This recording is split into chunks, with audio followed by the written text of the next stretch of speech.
د ډیورنډ کرښه د دې اوسني حکومت تاسو همیشه همدغه یادوئ اما بې سنده دغه خبرې کېږي د حکومت په طرف باندې کومه یوه سنه د ډیورنډ په تړاو باندې د ډیورنډ خو غټ سند دا دی چې سیمې خاردار رسمي تېر شوی دی نو کله چې سیمې خاردار په څو برخو کې مخالفت کړی په ډېرو برخو کې حکومت مخالفت کړی تبلیغاتي مخالفتونه خو شته خو اصلي واقعیت د مځکې په سر پروت دی تاسو لاړ شئ سرحدي سیمو ته سیمې خاردار غځېدلی دی پاکستان دا خبره ما مسلسل کړې ده اوس په افغانستان کې د طالبانو حاکمیت نه غواړي ځکه چې هغوی ډارېږي ځکه چېرته کابل کې طالبان راغله مکمل نو بیا به دا لورلاین نه نیولې تر چتراله پورې دا ساحې د پښتونستان د عینه پرته اسلام په دایله دوی نه لاړ د دوحې توافقنامه د اساس پر ځکه همدا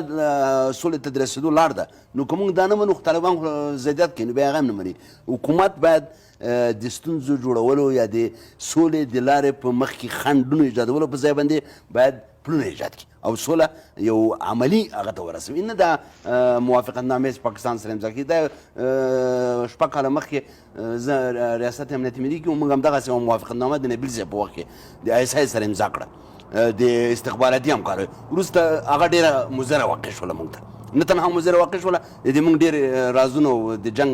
پلانونه افشا شول لاړل پاکستان پرې پوه شو د دغه اوسنی موج د همغه افشاګریو نتیجه ده خبرې خو قطر کې اول حکومت جنجالونه جوړ کړل هغه حکومت یو ورځ یو خبره مني اول د دوحې موافقه ومنله وروسته کله سیاحت ورولېږلو بیا یې ویل دوحې موافقه نه منو داسې خبرې وکړې لکه پلار نه منم زوی منم د فقه حنفي د شریعت جز ده هسې یوه خبرې کړه حال داسې دوی د شریعت نه خبر هم نه دي چې موږ دا د قرآن و سنت په هغه کوو نو دا فقه هم له قرآن و سنت نه راوته ده نو یعنې مطلب حکومت مشکل تراشي کوله ډېره په اول کې هغه د قدرت د بقا حرص و ولې اوس حکومت طالبانو فشار زیات کړ دغه د جنګ زیاتوالی د حکومت له لاسه ده داسې نه ده حکومت لاړلو په قطر کې دوه سخت ستونزې پیدا کړې یوه یې د دوحې د موافقې نه منلو ستونزه کابل کې ومنله د ناټو له سرمنشي سره ټولو سره ومنله هغه د افغانستان په اعلامیې کې ذکر هم شته ولې کله چې قطر ته راړل دوی دا خبره ونه منله چې دا مذاکرات باید د قطر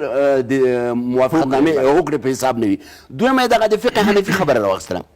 دا دواړه د حکومت په اصطلاح هغه ستونزې ویسې ایجادولې په مقابل کې طالبانو فشار ورکړ پوه طالبان پوه چې دغه ډارن ټامیان دي چې لږ فشار پرې راوړي تښتي نو طالبانو فشار راوړلو ولې فشار دومره فشار راوړو د مولوي صاحب خالص خبره چې ډېرې واز کړه دوی تښتي دوی خو ځای پاتې دي خو دوی خو تر دوی خو راونه رسېدل خو هغه آخري هغه دوی به هغه وخت تښتي د کابل دروازې سقوط کړي نو تر څو پورې چې ارغندې او دې کې پولیس ولاړ دوی نه تښتي زکار کې دوی محفوظ دي نو دغه بې مدیریتي کې هم سربازان خپله جنګېږي ډوډۍ نه ورته رسېږي معاشونه نه ورکول کېږي د مونږ زخمیان او مړي له سنګرونو نه راوړل کېږي ولې وکیلان او د مونږ دا معزز مشران او ټامیان په هلیکوپټرو کې میلو ته ځي زه یو مشر پېژنم د شورای امنیت مشر چې یوه هلیکوپټر بند امیر ته د هغه لپاره چارټر کړی وی د چکر لپاره